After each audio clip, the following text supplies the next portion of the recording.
What's up, guys? I'm actually combining my Arizona Coyotes shirt colors yesterday and today. Yesterday, I think I had that greenish shirt on. Today, I got the burgundy color. Those are basically the Arizona Coyotes colors. Arizona Coyotes with the outright win last night. They actually went up to an even bigger underdog than what I took them at, which is crazy. I didn't really expect the line movement to be that way, although Pittsburgh was pretty public, but so maybe I should have waited a little bit longer to take that number. But either way, it was a good play as an underdog. Arizona definitely showed up. They played a complete game. They played a really good game. I watched some of it.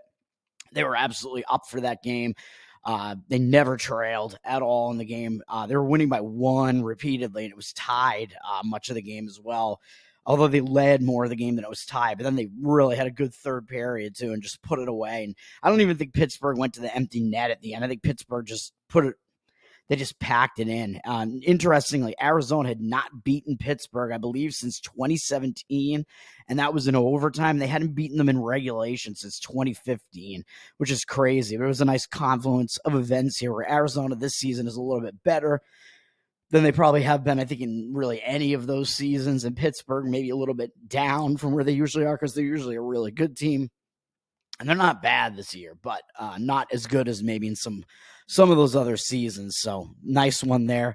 Moving to today's slate, I got a bunch of plays today, man. It's a Tuesday, so we got a packed college basketball card.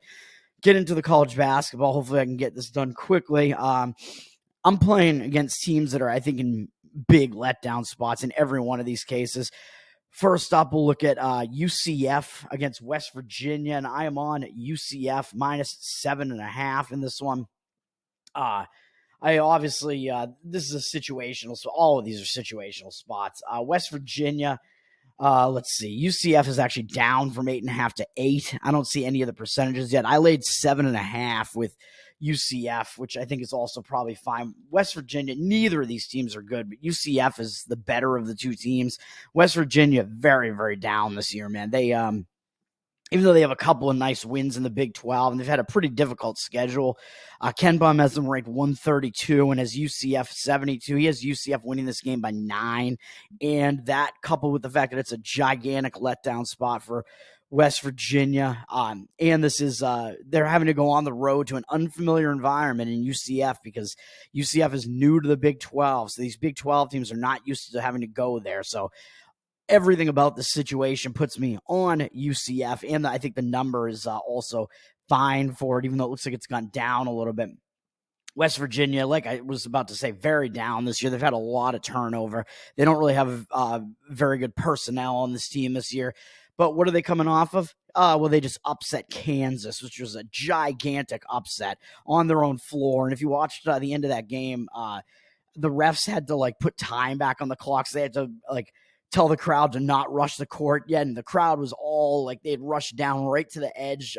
They were getting ready to do it. And then once, the game was already over because they won by 6. And then once the time was officially up, I think Kansas might have actually hit a useless 3 at the end too. I don't remember, but something like that. And then it was like a dam broke, man. It was like the floodgates erupted. It was a massive court storm, one of the bigger ones I've seen. A very unexpected win for West Virginia, although Kansas, I think, is a little bit overrated this year. I don't think they're deserving of being talked about as a national title contender. And I don't think it's just my anti-Dickinson bias there. I don't think that they're as good as people think they are. But West Virginia just pulling off a massive, massive win there. And at this point, you got to go against them. UCF, yeah, they're coming off a big game. You could argue against Houston, but Houston just totally dominated them. That game was never really close.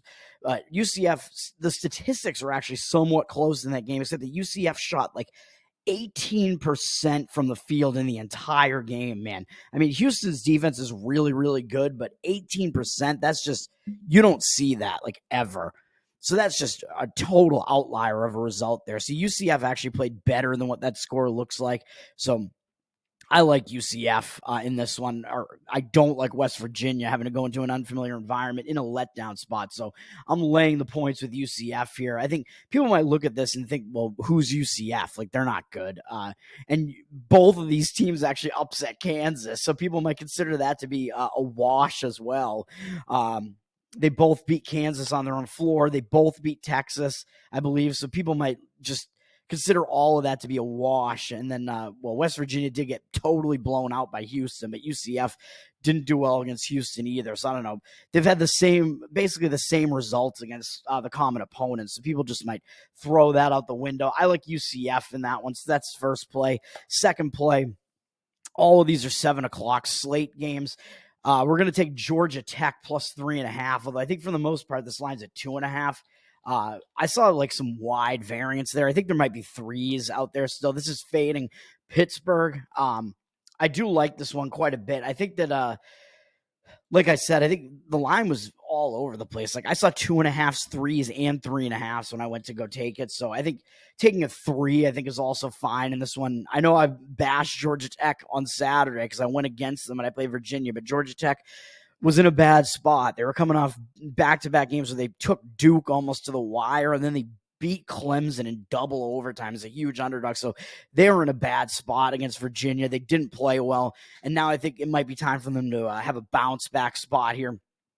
Sitting at home again off of a pretty ugly home loss. I think they're going to be ready for Pittsburgh. Ken Palm only has this line at Pittsburgh 1 here. Even though he has Georgia Tech ranked sub 100, he has Pittsburgh at 70. Pittsburgh not good either. People might also look and say, but Pittsburgh also just beat Duke. Georgia Tech lost to Duke. Pittsburgh is actually 1-1 against Duke already. They actually played Duke twice in 3 games. They lost at home pretty badly to Duke, but then they beat Duke. And that's why I'm against them, man. Pittsburgh, they beat Duke. That's a huge upset. They went on the road and beat Duke, and they have Miami up next. And, of course, we know that Miami was really good last year, and Miami was of course, the team that was in the Final Four last year and did really well in the tournament, better than expected. So Miami has that a lot of name recognition and a lot of that recency that people like to see there with Miami. So I think that's probably going to set up a look ahead for Pittsburgh as well. I don't know that they're really going to pay much attention to Georgia Tech. And on the Georgia Tech side of things, Georgia Tech not only is coming off that ugly loss, but Pittsburgh played Georgia Tech twice last year and beat them both times. They beat them by 11 at Georgia Tech, and they beat them in the ACC tournament as well, I believe. So they knocked Georgia Tech out of the tournament. Actually, they beat them 3 times. Because they play home and home. They beat them by 8 on their own on Pittsburgh's own floor, and then also knocked them out of the tournament. You remember who knocked you out of the tournament, man? Out of the ACC tournament, the team that basically ended your season last year. And for Georgia Tech, that was Pittsburgh. So this is a revenge spot for Georgia Tech because Pittsburgh was the team that knocked them out of the ACC tournament last year. They'll probably remember that. It was a fairly close game, and it's also triple revenge because Pittsburgh swept the season against them last year, the season sweep. So all of that, it's a nice confluence of events here where I like Georgia Tech plus the points in that one. It's a letdown spot for Pittsburgh, plus that triple revenge factor for Georgia Tech, and Georgia Tech coming off a pretty ugly home loss. So all of those things make me want to take the Georgia Tech side there, and that's what I'm doing, plus 3.5. I still like it at plus 3, plus 2.5. Those numbers I think are fine. And then the final play, Oklahoma minus 4. This is another letdown spot. Oklahoma is actually up to 5 now. They were sitting at 4.5 overnight, and that's what I was seeing. So I was able to grab a 4 that was still out there. The 4s are probably gone. You might still be able to find a 4.5 on this one. I like Oklahoma in this one for numerous reasons. Let me see here. I'm trying to look at Ken Palm, but I'm on the wrong year for Ken Palm because I was looking at last year's stats. Ken Palm has Oklahoma ranked somewhat higher than Texas at 21 and Texas at 46. I know people have been shitting on Oklahoma because of some of these recent games, but Oklahoma only has 3 losses, and they're to North Carolina, who's one of the best teams in the country. TCU, who's pretty good as well. Ken Palm has them ranked 24th, and then a loss to Kansas, and none of those losses were at home. Oklahoma's undefeated at home, so can you really fault them for any of those losses? Two of them were true road games, and the North Carolina one was a semi-road game, so it must have been in North Carolina, but not at North Carolina's home court. I don't think you can fault any of those losses. So Oklahoma, as much as they're getting shit on, they really haven't done anything wrong this season. They're coming out of a close game on the road. Pretty big win, though, against Cincinnati, but even so, this is Texas coming into their house, man. I think they're going to be focused on Texas. And if you look at Oklahoma's schedule last year, Texas beat them both times they played last year. So it was a season sweep for Texas, and it was a 1-point win at Oklahoma, and then it was a 2-point overtime win at Texas. So Texas beat Oklahoma both times last year by a combined 3 points. So this is double revenge for Oklahoma, and those are close games last year for Oklahoma and Texas there. So I think Oklahoma is going to be focused there. I think the guys on this team who were there last year, they know they lost to Texas in 2 close games last year. They're going to want to exact some revenge. People might look at this, even though Texas is unranked and Oklahoma is ranked at 11. So I don't tend to like to play ranked teams against unranked teams, but people might look at this and think, well, Texas just beat Baylor. And yes, that's a huge factor in my handicap here, which I'll mention in a minute. People might look at this and think that Texas just beat Baylor. People again seem to be like not liking what they've seen out of Oklahoma this year and thinking that they're maybe a little bit overrated, and seeing that this line is looking pretty big at 4.5 now, maybe 5, and thinking that that looks too big. And that this is a rivalry game between Texas and Oklahoma. So I think people might perceive some value on the Texas side here. But I obviously don't. I obviously go against that. And like I said, Ken Pom does have Oklahoma ranked 25 points higher than Texas, and he has this line at 7. And for all the other reasons that I just mentioned, but then on top of all that, what else do we have going on in the situation? So, I mean, yeah, Oklahoma's off an okay win on the road at Cincinnati, and Oklahoma was actually an underdog in that game, so that's a decent win. But Texas is off one of the biggest wins that you could have, man. Texas had lost pretty embarrassingly to West Virginia, and then they lost to UCF. They bounced back, and they upset Baylor, and they do have BYU up next. So I'm not saying Texas is going to overlook Oklahoma necessarily because, of course, this is a rivalry game, but Texas just beat Baylor, man. So that might be a bigger game for Texas than this Oklahoma game. For Oklahoma, I think this game is big, and Texas beat them those both times last year. So I think it's a bigger game for Oklahoma than it is for Texas. Texas, like I said, they just upset Baylor on their own floor, and now they go out on the road. That was a huge win over Baylor, who was ranked in the top 10, ranked 9th. Texas, I believe, won that on a buzzer beater at the end, and the crowd erupted. I'm pretty sure the crowd rushed the court, and that one went crazy. That was a big, big win. When you have a court rushing like that and it's a huge emotional victory, you tend to want to go against that team. That's what I'm doing here. Texas, they also have more losses than Oklahoma does. And where I said Oklahoma doesn't really have any egregious losses, Texas does have 3 losses that are worse than anything that Oklahoma's put out. Even though Texas lost to UConn and Marquette, I wouldn't really fault them for that. The UConn's really, really good, of course, and Marquette, that loss was on the road, and Marquette is also good, but Texas lost to West Virginia. That's fairly inexcusable, and losing to UCF isn't very good either. So those losses are worse than anything that Oklahoma has on their schedule. So I think Oklahoma is being shortchanged in this game and in this situation for all those reasons. So I like it. I like Oklahoma. And then the one that I can't quite get there with is to fade Boise State. I don't like the spot that Boise State is in at all, but I'm not going to be able to get there with it. They just beat San Diego State, and it wound up being a 1-point win. But Boise State pretty much had that in hand. They were winning by like several points at the end. I think San Diego State hit like a couple of garbage buckets to make it look very cosmetic and make it look like it was a little bit closer at the end than it actually was. Boise had a big home win. Boise very good at home in the last few years, and now they have to go on the road after really 4 big games in a row. They beat Colorado State, who was ranked. They beat Nevada on the road, lost in a game that was kind of sandwiched in there to UNLV, who hasn't been playing that badly either, really. and then beat San Diego State. So that's a brutal stretch of games. And now they go to Fresno. And then after this, they have Utah State and New Mexico, who are also both ranked and also really good and in the mix for the Mountain West. The Mountain West is a gauntlet, man. There's like no let up. And this is like a down spot in the schedule for Boise. Certainly it's a sandwich spot. So typically I would want to go against Boise here. It's just the number isn't where I want it to be. So I'm staying away from it. It's at 5.5. And Boise, they are, let me see. KenPom has this at 9.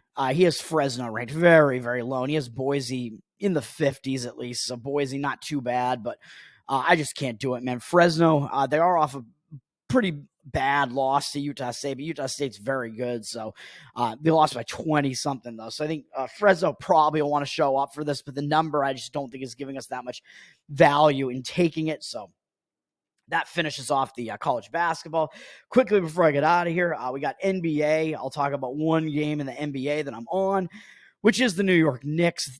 I'm on the Knicks -4. I think 4 is about where it should be, even though it looks like maybe there wouldn't be value in laying 4 on the road with the Knicks. But I think 4 is a fair line based on the power ratings that I look at. I think that's about right because a lot of the power ratings guys that I see have the Knicks about 6 or 7 points better than the Nets. Then you factor in a couple for home court and it knocks it down into the like 4-ish range. So I like laying the points of the Knicks here because when you add the situation, and I think it's a bad situation for the Nets, even though you might figure, well, the Knicks are like they're sort of in-city rival, like they're going to want to show up against the Knicks. Normally I would say yes, but this is a bad spot for the Nets, man, where I just don't think that they're going to be able to like maintain an effort here. So the Knicks are up from 3.5 to 4.5. It looks like it's going even higher. They're public as well. So they have 61% of the tickets. They have 86% of the cash. So the cash discrepancy is also on the Knicks. This one, I wouldn't wait that much longer. I think I would probably not want to lay much more than 4.5 on this, but Brooklyn is in a terrible spot, man. They're returning from a 3-game road trip with only 1 day off. It took them out to the West Coast. They played on the 17th, 19th, and 21st, and they do have Minnesota up next. I'm not saying they're going to overlook the Knicks, and they've lost to the Knicks the one time they played this year, which was also at home, but when they're coming off this stretch, returning from the Pacific Coast with almost no time off, I think they're going to be facing these home distractions, and maybe they might be more focused on the Minnesota game out of these two, even though the Knicks are their in-city rival here. But this is such a bad spot because not only are they returning from a Pacific Coast trip, but look at what the Nets did in their prior game, man. 2 days ago at the LA Clippers, who are a really good team since they got James Harden. They've been quite good. Brooklyn led that entire game, man. They were beating the Clippers. They had the game won, basically. They were winning by double digits into the fourth quarter. They were still winning by almost 10 points, I think, or actually probably by double digits even still in the fourth quarter. I think they're actually up 16 in the fourth quarter. With 5 minutes left in the game, they're still beating the Clippers 114 to 103. And then Brooklyn didn't score again in the final 5:33 of the game, and the Clippers scored 22 unanswered points to finish that game, overcoming an 11-point deficit to win the game by 11 and cover, which is absolutely insane to have a 22-0 run in the final 5 minutes. If you're Brooklyn, how do you get back up off the net after that, man? You had the game in hand. You played a great game, and then you completely stalled out and had that horrific ending to it where you let the Clippers outscore you 22-0 in the final 5 minutes and a half. You're returning from the Pacific Coast road trip. This is an awful spot for Brooklyn. As much as, yeah, they probably should be focused on the Knicks, I just don't know what they're going to have left in the tank, man. And the Knicks haven't played for 2 days, which you might say, well, that might disrupt their momentum because they've won 3 games in a row, maybe, but those wins weren't that impressive against Houston, Washington, and Toronto all at home. I mean, those teams are not very good, and they only beat Washington by 4. So now they have 2 days off going out on the road. They do have Denver and Miami up next. So are they really going to be focused on Brooklyn? I don't know. It's a single road game, and I think they still are going to treat this as like an in-city rival, and they have multiple days off. So I think they probably have been focused, at least been able to focus and prepare something for this game. So the rest is in favor of the Knicks as well. And I don't think the line is totally reflecting how bad the situation is for Brooklyn. So I like the New York Knicks in that one. That's what I'm going to do. And then finally over in the NHL, decent sized NHL card, but I'm focusing my sights on one game here, and that is on the Washington Capitals. Minnesota's up from minus 150 to minus 153. I don't know where this line is going. Right now, you can get Washington at around plus 136 or so on the money line. So I think that's where we can score that at. Minnesota, this is a spot play as well. I'm playing against Minnesota. They're returning home from a road trip as well. It was a 3-game road trip that took them to both Florida teams. They got blown out by Tampa, but then they beat the Florida Panthers the next night on a back-to-back. Then 2 days after that, they beat Carolina on the road at Carolina, another big win. Now they only have 1 day off, and they're returning home, and they get Washington, and they do have a divisional opponent in Nashville next. So are they going to overlook Washington, even though Washington has a little bit of a better record than Nashville does, because Nashville is at least a divisional opponent for them? It's possible. This is just a bad spot for Minnesota, man. I think it's a letdown spot. Those are 2 big wins against Florida and Carolina. Now they're returning home. They get Washington, who's not great and a little bit under the radar here. And again, they have that divisional opponent with Nashville up next, so they might overlook it a little bit. Washington has had 2 days off. They started a road trip, and they lost badly to St. Louis and got shut out 3-0 in that game. But the game before that, they beat St. Louis in Washington 5-2. So St. Louis got some kind of quick revenge there. Now Washington has 2 days off. They're in a bounce back spot coming off a pretty ugly loss there to St. Louis. I think they're going to be focused on Minnesota, man. Minnesota, they've been playing decent hockey in the last 4 games. They were on a bad stretch before this, and now they've won 3 out of 4, and they did that against some pretty good teams too. So I think Washington will probably be focused, trying to bounce back from that ugly loss, even though they do have Colorado and Dallas up next. They're 0-1 on the road trip already, so I do think they're in a bounce back spot. I don't think that it's going to be that much of a look ahead to Colorado coming up next. I think the spot is worse for Minnesota here. Similar to the Knicks, really, where they do have a big game up ahead, but I still think they're going to be focused on this game because they have the time off leading into it, and I didn't really play that impressively, although at least the Knicks are on a win streak. Washington has the time off to break the maybe losing momentum that they're on after that loss there. So I like Washington as well. So that's going to do it for me, man. Just to recap all this: college basketball today, UCF minus 7.5, Georgia Tech plus 3.5, Oklahoma minus 4, NBA New York Knicks minus 4, and Washington in hockey, Washington Capitals plus 136. Let's get it done, man. That's a bunch of plays today. That's whatever it is, 5 plays. Let's have a winning night. Let's have a good Tuesday here. Have a good one, man. Take it easy. Peace.